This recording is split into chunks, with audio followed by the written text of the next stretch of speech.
Angkatan bersenjata Ukraina setiap harinya terus dapatkan kerugian-kerugian baru.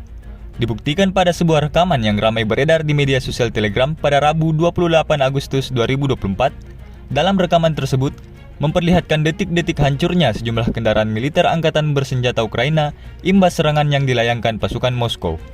Di wilayah yang tidak disebutkan namanya dalam narasi unggahan, drone Rusia beroperasi dan mendeteksi satu persatu kendaraan militer Ukraina yang sedang bekerja.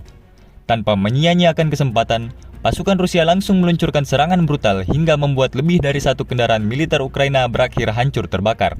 Seperti yang terlihat dalam rekaman, video ini seketika mendapatkan beragam komentar dari warganet.